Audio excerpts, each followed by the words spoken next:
បាទនេះបងនៅលើប្រូលម្ដងពុកម៉ែបងប្អូនបាទយើងបងនៅលើប្រូលបងនៅក្រោមប្រូលបងក្រោមប្រូលយើងបានត្រីឆ្ពិនណាពុកម៉ែបងប្អូន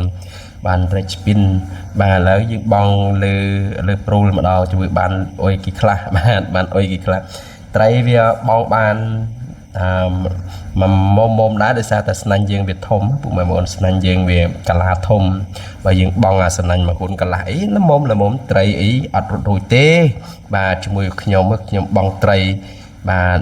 មានបាត់ពិសោធន៍រយៈពេលយូរឆ្នាំហើយប៉ុន្តែមិនមែនជាអ្នកស្ទឹងអ្នកអីអ្នកបងទន្លេអីទេអ្នកបងតាមបន្លាយបាត់ពិសោធន៍បងតាមបន្លាយបងតាមអីហើយជាស្នាញ់ធ្វើម៉េចឲ្យបែកកុំឲ្យឡើងលើគូអានេះឡើងលើគូណាពុំមែនបងប្អូនបាទជាស្នាញ់មកខ្វាច់ទៅឡើងលើគូបដ ாய் បាទដោយសារស្នាញ់នេះវាធំជាទូទៅគេបងស្នាញ់តាមបន្លាយអញ្ចឹងគេទិញយកតម្រូវបង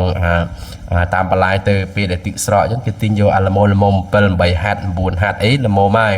តែយើងនេះលេងដល់10ហាត់ដែរពុកម៉ែបងប្អូនបាទដល់ពេលយើងលេងដល់10ហាត់អញ្ចឹងទៅ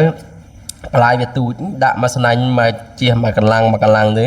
ដឹងតែផុតបន្លាយអើយបាទហើយមកស្នាញ់ក៏មិនសូវជាអត់ត្រីដែរបាទមិនសូវជាអត់ត្រីទេហើយដោយសារតែត្រីវារោមចង់រោមគ្នាអស់ហើយបាទតែនៅ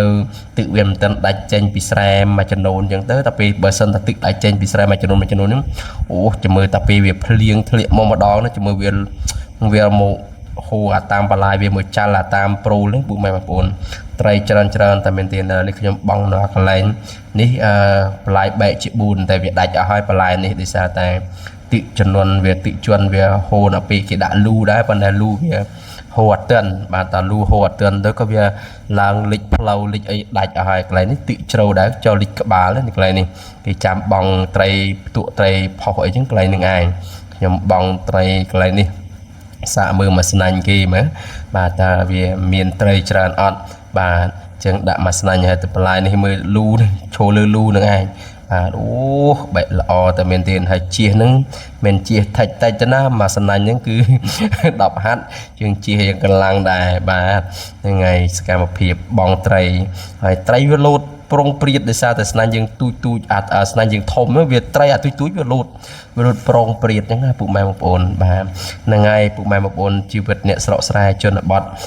មានតែអីទេមានតែបងត្រីដាក់បកាយរីសន្ទូចរីអីនឹងឯងដាក់ម៉ោងនៅអីនឹងឯងបាទហើយបើនិយាយរឿងម៉ោងខ្ញុំចាញ់គេហើយខ្ញុំមិនសូវ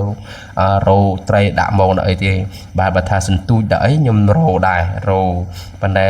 ដែលអ្វីដែលខ្ញុំជួយចិត្តរោជាងគេនោះគឺបងបាទតែមានត្រីបងគឺខ្ញុំបងហើយមិនសូវបានដាក់ទូចដាក់អីនិយាយទេពីមុនរៀនសន្ទូចដែរប៉ុន្តែពេលរៀនទូចទៅវានឿយណាពេលទៅក៏ជិលទៅក៏បងត្រីនោះទិញសណាញ់បងទៅបាទនឹងគឺសកម្មភាពនៅទេសភាពវាស្រុកស្រែមានកន្លែងគេច្រូតខ្លះមានអីគេខ្លះបាទហើយនេះខ្ញុំទៅបងនៅកន្លែងមុខប្រូលត្រីវាលោតច្រើនតែមែនទេហើយទឹកនោះរាអីទឹកស្មើកជើងវាចាប់ដើមឡើងរត់ឡើងណាខ្យល់ធ្លាក់លំហើយមកក៏ត្រីវារត់ឡើងរកធ្លុករោក្លុករោកន្លែងមានសុវត្ថិភាពរបស់វាដែររកស្រះអុយហើយឆ្នាំនេះត្រីតាមស្រះគឺច្រើនណាពុកម៉ែបងប្អូនអើយត្រីតាមស្រះគឺឆ្នាំនេះច្រើនតែមែនទេបាទអូខេជួបគ្នានៅវីដេអូបន្ទាប់ទៀតពុកម៉ែបងប្អូនជាការកំសាន្តតាមស្រែតាមព្រៃតាមវាលតាមភ្នំអញ្ចឹងទៅកន្លែងបងត្រីជាពិសេសគឺនឹងឃើញវត្តមានរបស់ខ្ញុំនៅកន្លែងបងត្រីជាច្រើនកន្លែងបាទអរគុណច្រើនជួបគ្នានៅវីដេអូបន្ទាប់ទៀតអរគុណច្រើន